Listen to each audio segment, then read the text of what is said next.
I want to share a story with you guys. I have a weird woo story. I was, I think I was like 28. So that's an important time, right, TC? Like you're 28, I don't know what it is. I'm not good with all that, but I was 28. I didn't learn this until later, like, but someone told me. But, I was, I was just like, I can't do this anymore. I can't do this working for the corporation, working for the doing. I was full, like, I wasn't, I'll never say I'm fully awakened because I'm learning stuff all the time, but I had pretty much woken up and felt confident enough that it wasn't me. Like, for so long, I was awake, but I thought it was me.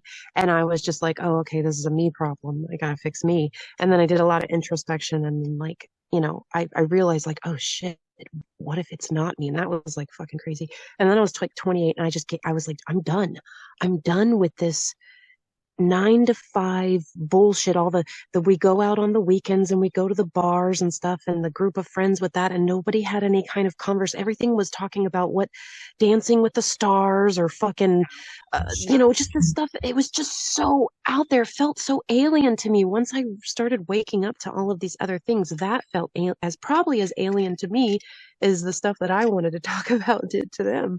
So I was like, I can't do this anymore. And I kind of it was one of the times in my life where I've set like very intentional thoughts out there, like goals, and had things happen. And it's funny how when you are very precise and imagine it, how you can find yourself in, almost like a manifest destiny sort of a situation. And so I was like, What I'm people just don't gonna, understand, what people don't understand, they are manifesting destiny, whether they want to believe it or not. Like that's another thing too. It's like people like there's a Moody Blue song, and in it, it's nice and white satin. Everybody knows the song nice and white satin, but there's a line that's a myth, and it says, "Just what you want to be, you will be in the end." And that's exactly the truth. Like, it's like, if you want to be a fat, lazy fuck, you will be a fat, lazy fuck. And if you want to get off your ass and exercise and not be a fat, lazy fuck, you will get, if you want to, you will get up. If you want to quit smoking, you will quit smoking. If you want to, just what you want to be, you will be in the end. It's like, yes, as an example, my ex, right? So she failed like her grant, I don't know why her mom saved all of her report cards because it was like atrocious. D's and F's and whatever. And she she was terrible in school and barely graduated high school. She went to get her real estate license. She passed the test the first time around. People who like want to be a real estate agent or like die to be a real estate agent take the test 6 times before they pass. She went to the class and studied and passed it first time go around, and that's because she wanted to do it. She wanted it, and she didn't want to do school. School sucked, but she wanted to do real estate. So it's like, just what you want to be, you will be in the end. If you want to get up and go to them, you want to have a food farm, you will get the seeds and you will get the knowledge and you will share it with people and you will get people to help you. And, like that's what also I just, yeah. Okay. I'm off my box. I'm off my soapbox. No, no, Jack, don't go away. It's your Jack. fantastic box. It's a fantastic box. It's a great soapbox, and I'm here 100% for it. 110%. Even. Yeah.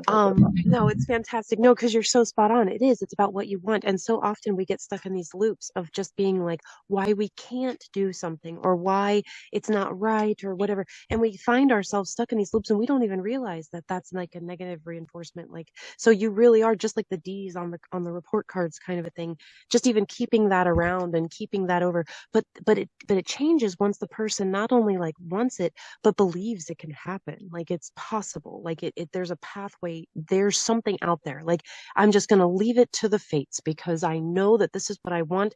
And, please come to me. I will find it, and that's kind of what ended up happening. Like offhandedly, I just like said out loud, which was kind of a big deal for me. I was like, I want to find a job where I can work at my own pace. I don't have a boss over me. I am my own person. And this is back when I didn't even know what freelancing was. Okay. Like this is what, Oh, is that what you this do is, now? You freelancer? yeah, I'm a freelancer. Well, this is actually when I discovered petitioning. And if you Mm. guys don't know how petitioning works, like on the real, I've been wanting to do like a documentary on this because I don't really think that people once you understand petitioning, you're like, oh my God, like that's our system. Holy shit.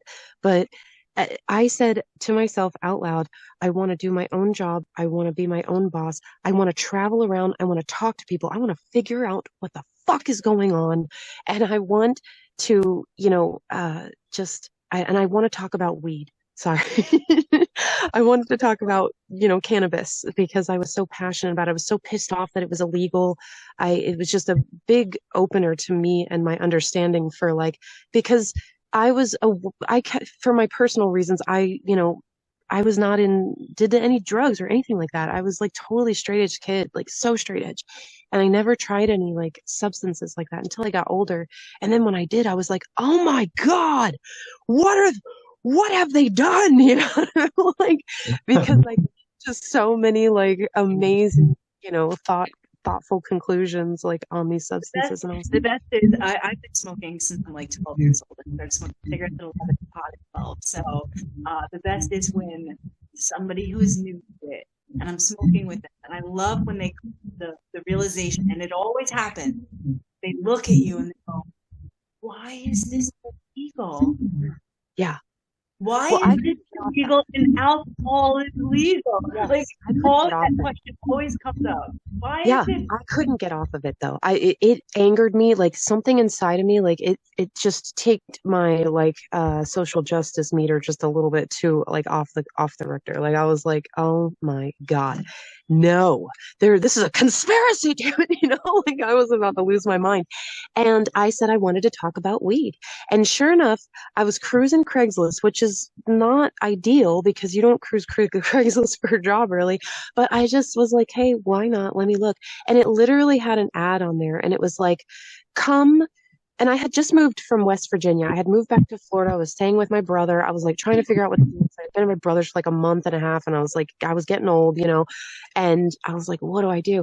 And I found this ad on Craigslist and it was like, come travel around Florida, talk, get paid, work your own hours, get a petition signed and talk about weed all day. And I was like, what the fuck, What you dude? want?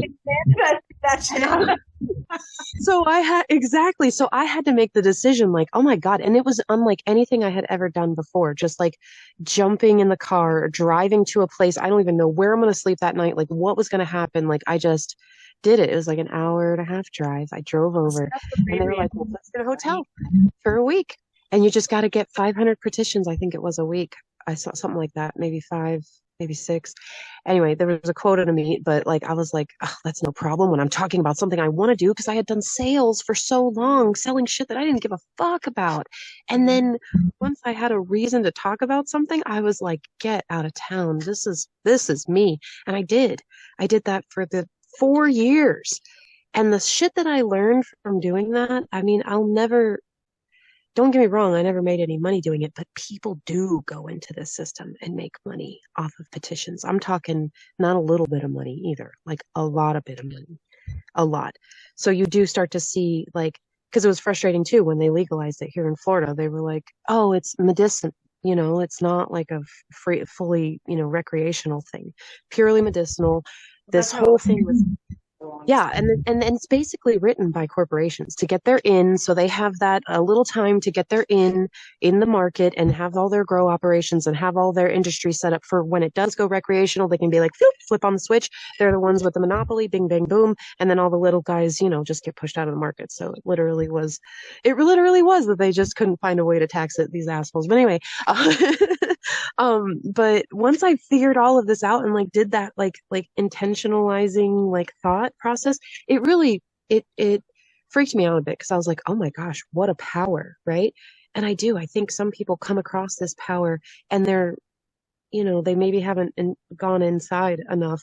So they kind of use it for bad, they use it for not good things and getting their way.